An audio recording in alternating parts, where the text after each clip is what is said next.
Welcome. With us, you're not just a listener, you're part of the community, the movement driving real progress. Let's explore how big ideas can turn into real-world positive impacts together. My name is Ronny Eriksson, and this is the Impact Series. Theresa Perez, you're the managing director of Atmos, a pioneering platform and a biannual magazine dedicated to climate and culture. With over 15 years of experience as a strategic and operational leader, you've played a pivotal role in launching and scaling both non-profit and for-profit organizations that are committed to creating a better world. Your extensive background spans music and media, social justice, and organizational leadership. After touring the world with the Grammy-winning band, you transitioned to the role of general manager for two acclaimed creative tech agencies in New York City. Before this, you launched your own consulting business, where you successfully collaborated with founders to raise over $1 million. Your extensive experience spans working with diverse individuals and organizations, focusing on how their innovations can shape a better future for our world. Impressive background. Welcome. Thank you. So, I'm just looking at all of these different things here. There's a lot of similarities actually of maybe a career I dream to walk. I've gone a bit different ways, but there is also some things that I have done. So I think we will have a really interesting conversation up and coming. 100%. Each of these episodes, they start with a big what if question. We kind of like throwing our guest into the deep end because that then also spans into understanding a bit like which parts of your background and thinking relates to also the things that you do. Mm-hmm. So I will now start with that, and then we get the conversation going. So, what if more artists and people with multidisciplinary backgrounds like yourself would start leading more businesses? Yeah, it's a great question. I have two answers that come up for me. On the one hand, and it's not a binary, but on the one hand, I think artists and people who are rooted in creative thinking and creative processes have so much to contribute to the not just the business world, but the mental model of business. Because at least my experience as an artist is that the ultimate purpose for creating is not to make money. It's to create something beautiful, to touch someone's life, to share with other people. And I think that when we create businesses and organizations whose purpose is truly to be of benefit to the planet, to people, that not only is that fulfilling, not only is the whatever is created the most beautiful work that it can be, but it also is contributing to our society and doing something beneficial. So I think that having the mindset of, using creativity and passion to contribute something beautiful and framing that in the world of business is fantastic. And yes, we should have more of it. And at the same time, I was thinking about this, and I did want to add that I also think I've had the privilege of knowing incredible artists, and I do think it's important. I don't think every artist should necessarily be a business person. Mm. I think it's really important to give artists time to be artists and not expect them. It's a different, unless we change the model of business and how business functions, the way that it is right now, running a business uses, at least in my experience, quite a different frame of mind from being solely focused on creating something beautiful for the sake of it, or to touch someone. And I guess the link here is that I do think that approach is extremely beneficial in the business organizational world. And I also think that, it's great to leave space in society where people can create without having to think like, what is the end result or the outcome going to be, which is a lot around, how we think about business is like results oriented, Does that make sense? It makes a lot of sense. And I think you're touching upon like a really important topic there as well, because while I also agree that not all artists should like be actually running businesses or working as businesses, the fact in this like whole impact segment as well is that many people fail with their impact because they're not able to create a business or monetize what they're doing. So to some extent, you can kind of like just go into the creative process and be creative and create and not think about the business. But then at some point you need to pay your bills and you need to get food on the table and you need to maybe even create some security for the future. And I see that many amazing, talented artists, they end up failing on that route. And then they end up working at something they totally hate, which then ends up killing their creative inspiration, which then ends up like the world losing that creative talent that we have. So do you have any like thoughts or ideas? How could we solve that kind of like issue or problem? Would it be so that they have like business teams around them? Should we think of artists more of like a product or like something that a team could actually like help to support and manage, or does it become like, is that the wrong way to go? It's really tricky, since I can remember, this has been the conversation, that I've had with so many friends and artists over the years. It's like, is art a commodity? Is it something that you buy that, its purpose is to be owned and sold? What is the purpose of art? And, look, I don't want to give you a vague answer, but I do think that it is different for different people. I don't think there's one kind of artist or one kind of art. And I can say that because it's my own experience. The way that my relationship to art is different from other people that I know. And people have different skill sets. So I know, I would say most of the musicians that I know who are professional musicians, to one degree or another, are entrepreneurial. To your point, like they have understood how to monetize what they're doing, frankly. And, they do it with integrity. That's not a bad thing. I'm not, trying to paint a picture, but it's just true. It's like, they've figured out how to make it sustainable for them financially in one way or another. And I do think, especially now with the advent of social media and all of the democratization of art, that anybody can basically self-publish, be published.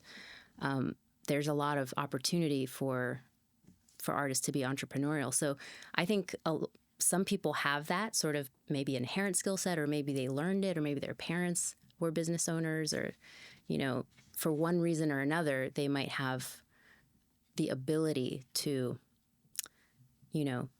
be structured in that way and figure out, how to earn money. Is their art better or worse than someone who doesn't have those skill sets? Absolutely not. Like for me, it's independent. It's like, it just happens to be another set of skills that some people have and some people don't. Or some people are interested in refining and learning, and others might actually detest it or oppose it, or, not want to enter that world, or just not be interested or not have exposure. So it's a really tricky question because I don't think there's like a one-size-fits-all answer.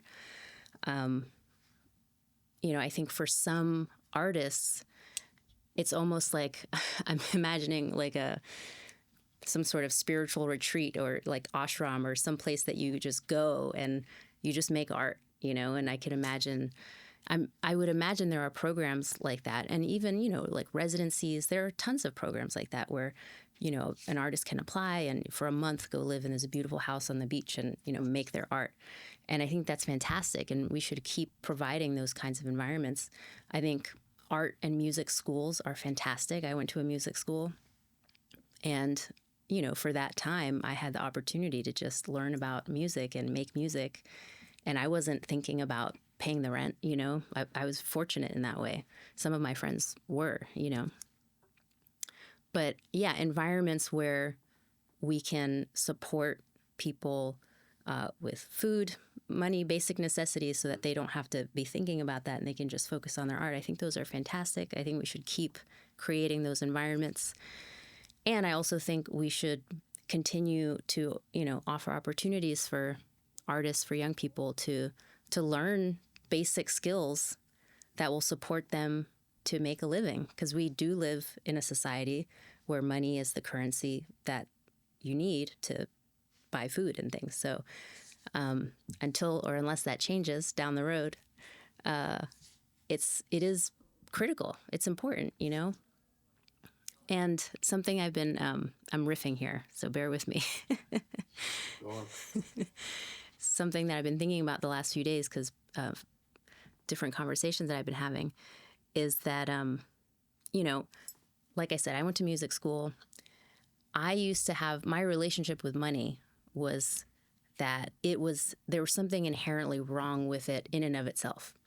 That if I pursued any course of work that was for the sole purpose of making money, that inherently meant it was like felt greedy or, you know, like didn't feel aligned with my wish to do something beneficial in the world.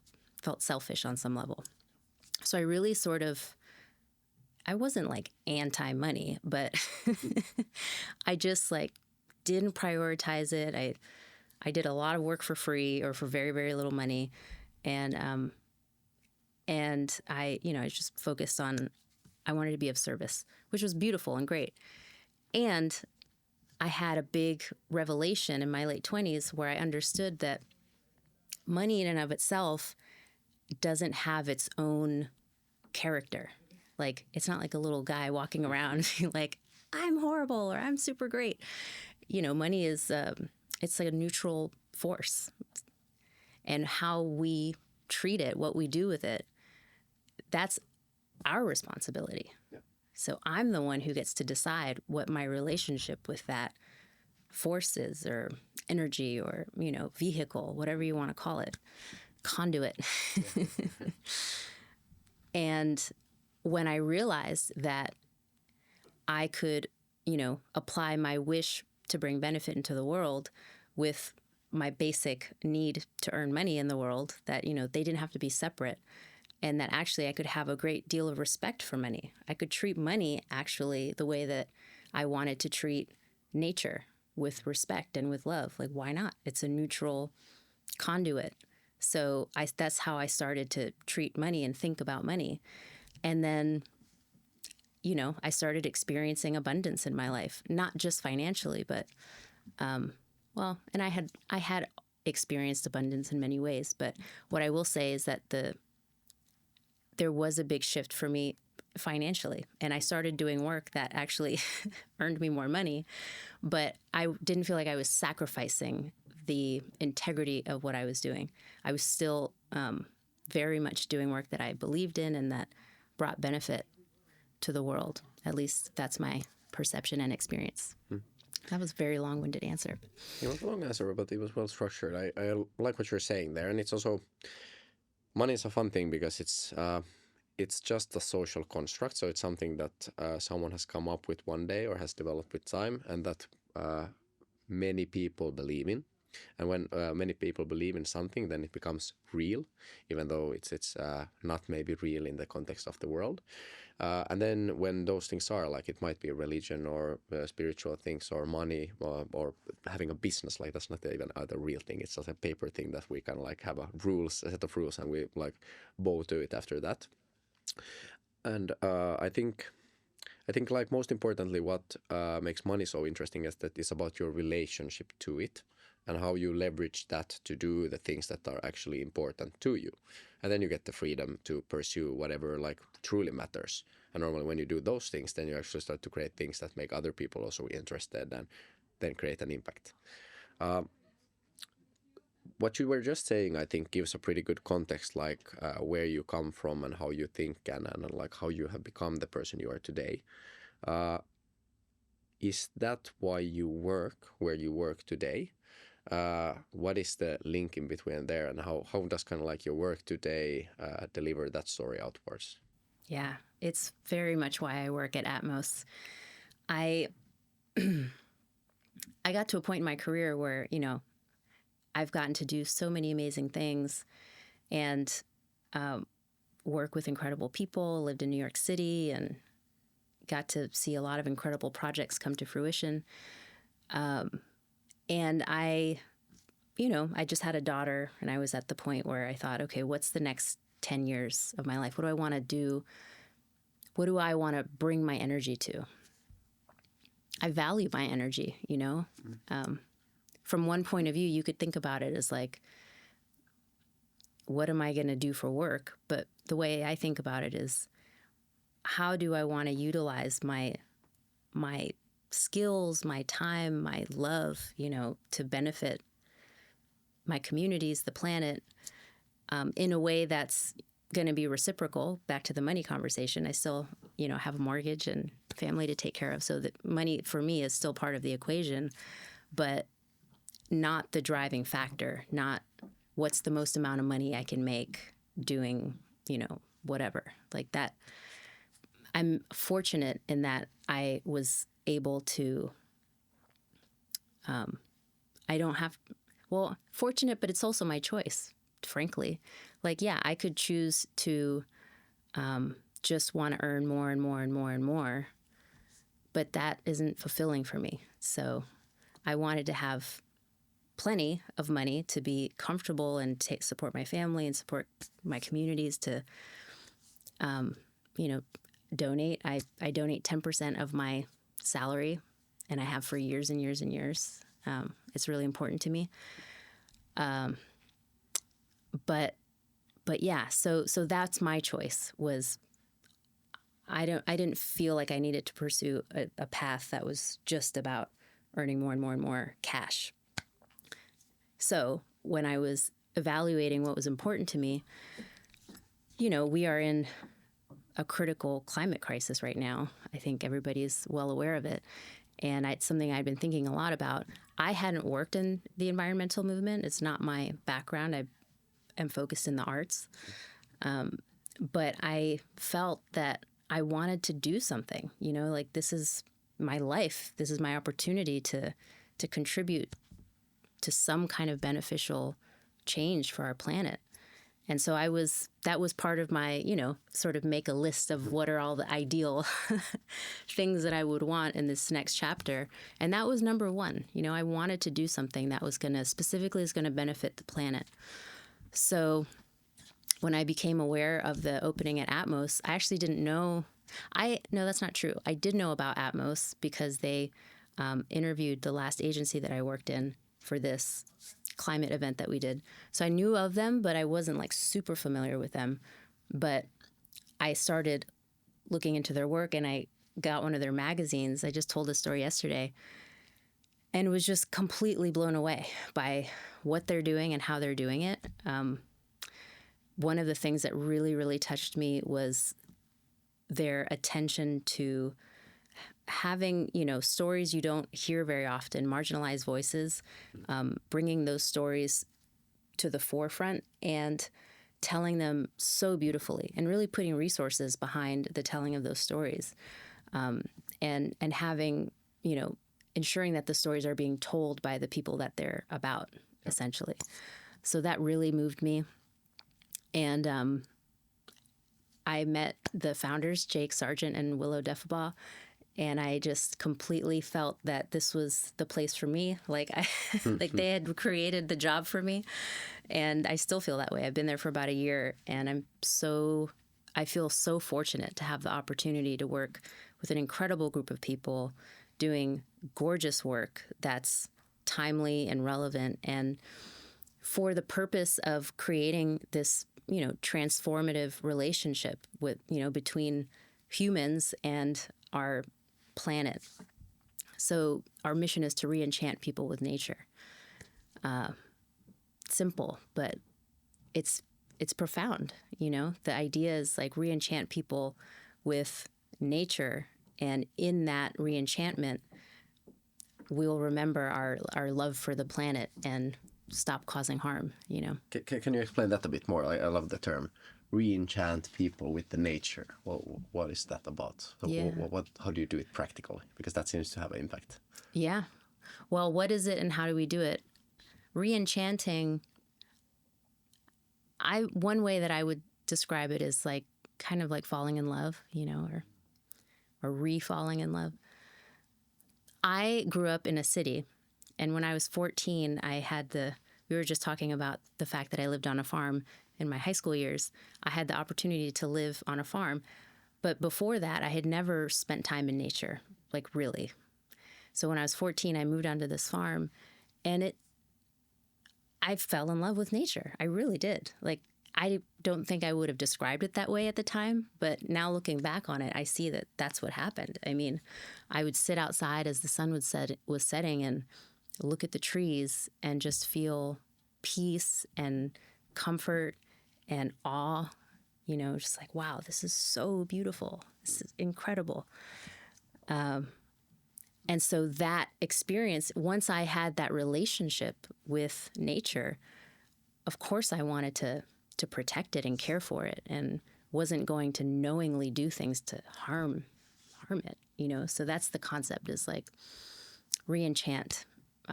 Remember that we're a part of nature. Yep. Yep. We're not separate, you know?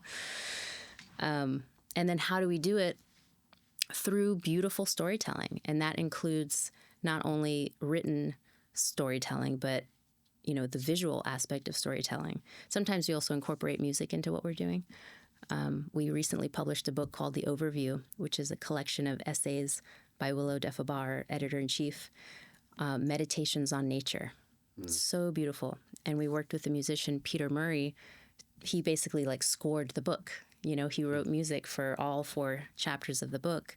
And there's a QR code, so you can scan it and listen to it while you're reading if you want. It's really, really beautiful.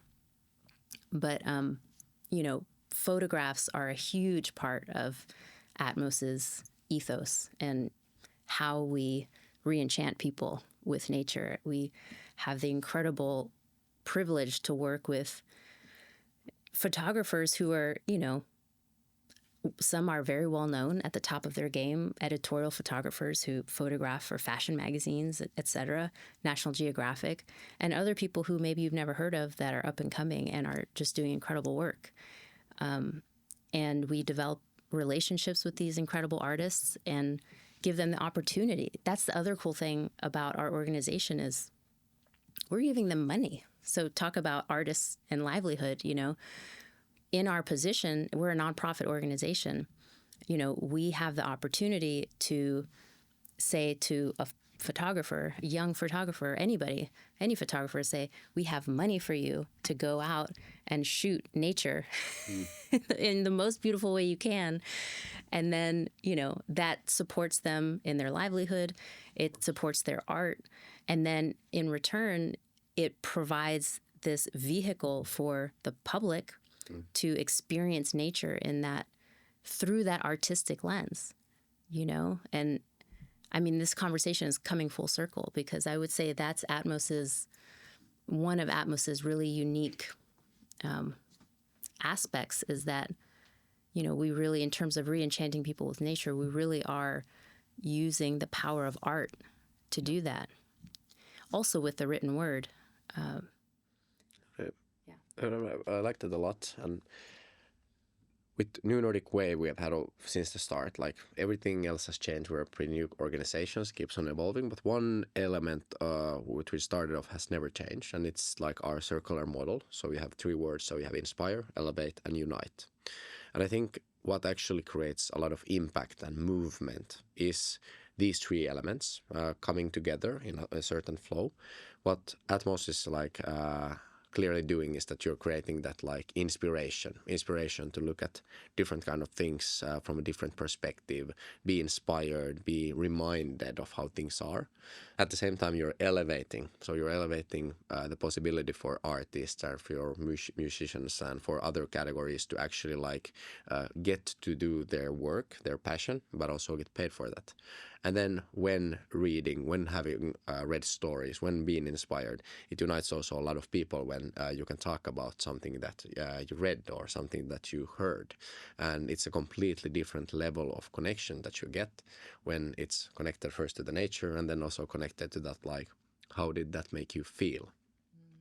And I think also if you look at the bigger context of like this podcast and Catapult Future Fest, so we have those organizations like yours, which are really inspiring people. Then there is the investors and the people building programs and support elements that can actually elevate all of these impact companies. And then we have Catapult Future Fest, which is the uniting platform.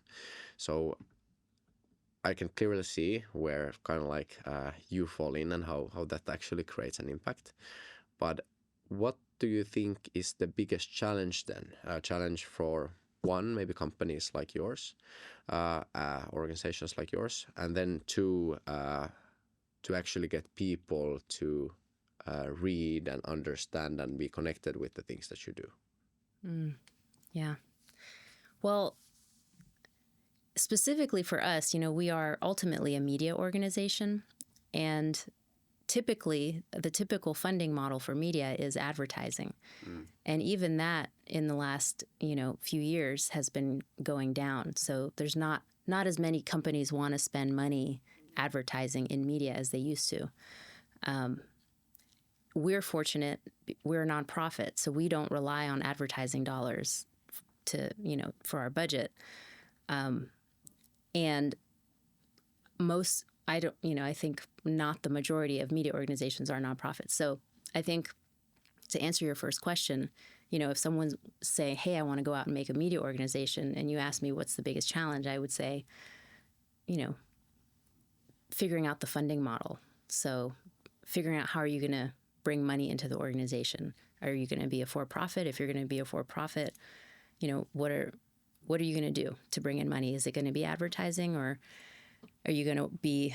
A lot of media organizations have an agency arm where they end up doing like branding projects for companies, or sponsored content and things like that. Or are you going to go the nonprofit route and then do fundraising, which is what we're doing. And we're fortunate that we do have people supporting us, and we're also at a place where we want to grow, and so we want to attract more fundraising. And it's an art form that is new to me, so I'm learning about that world of philanthropic fundraising.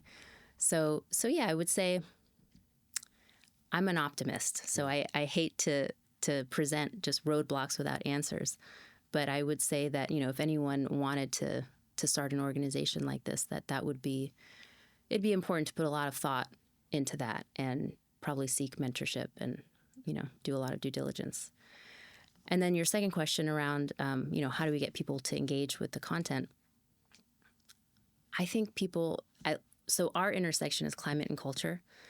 I think right now, especially young people, the majority of our audience is under 34. I think they're hungry for this kind of content. The reason I say that is because we had a 50% year-over-year growth last year in terms of our readership online. That's a big jump. That's a lot, yeah. So that tells me that people want what we're putting out, which is why I'm inspired to be here with you today and to keep, speaking about our work. I think that, social media, if you're trying to reach a young audience, I do think social media is a really important platform to utilize. And, having people on your team who speak that language. Not everyone speaks the social media language, or, there are different social media languages, right? Each platform is unique and requires a different way to relate to the audience. It's not like a one size fits all. You can't post on Instagram the way you post on TikTok. It just doesn't work. So having, a team that really understands that, I think, is critical to grow your audience in that way. And then I think doing things like this and being out in the world and connecting with other people who are like-minded and doing, work in similar fields, but also adjacent fields, and having that sort of cross-pollination. We just had an incredible event last weekend, Atmos and 20 Summers, where we collaborated on bringing 24 speakers together for over 3 days to have a series of panels. And that was incredible. So we had a queer ecology panel, an Indigenous leaders panel with 5 Indigenous women speaking about the land back movement. We had an oceans panel with, 5 experts from different areas of, ecology, marine biology, et cetera, speaking about what they're doing to protect our oceans. So, they got to meet one another, but they also got to meet people from the other panels. Yeah. Yeah. So in terms of, essentially growing the audience, I think all of those things are important. I do think social media is a really important outlet. I think being out in community is critical. And I think having regular content that people can engage with is also really important. So, whether it's every day or every week, whether it's a newsletter or a post or a website post, having something regular that people can engage with, I think is really important. And I think that's the future in many ways. It's media companies like yours coming together with the bigger, maybe older organizations and bringing that know-how into them. And then what they have normally is like cash and possibility to also have like a lot of these like normal people who needs to be engaged again with the media and the things that you're talking about and all of that. So I think that combination and us seeing that combination happen will have a huge impact in the future when we can like get both sides to want to work together more closely. We're unfortunately running out of time here, but I've learned a ton, and I think there is actually a lot of room for collaboration between our organization and yours.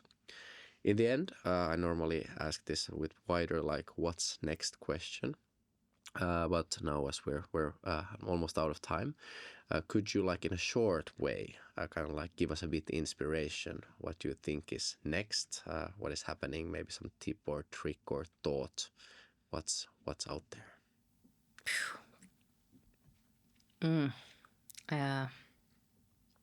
That's a broad question.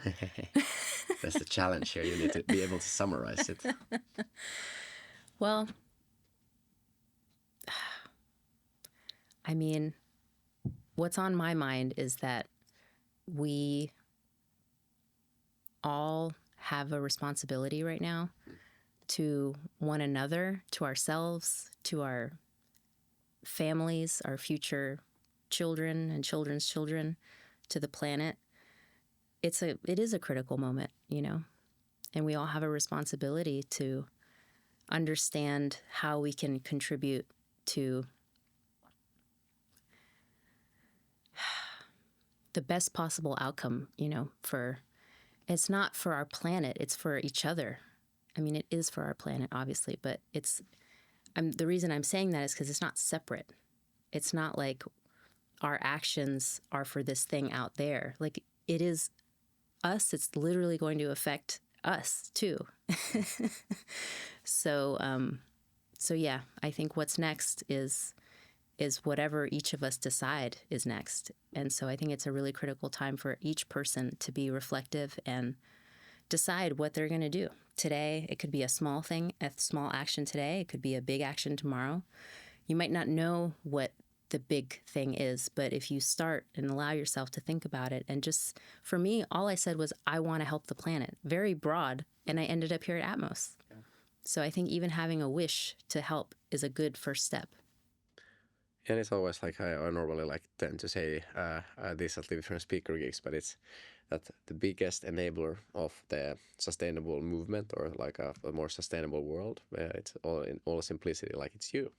It's like if we can get everyone to understand that they are the ones who will make it happen by inspiring them through magazines or different kind of panels or work, or by investing in their companies and their dreams, I think we can actually make that movement happen. But it starts from each and every one of us realizing that it's us who can move the needle. If there is 8 billion of us doing it at the same time, big things start to happen.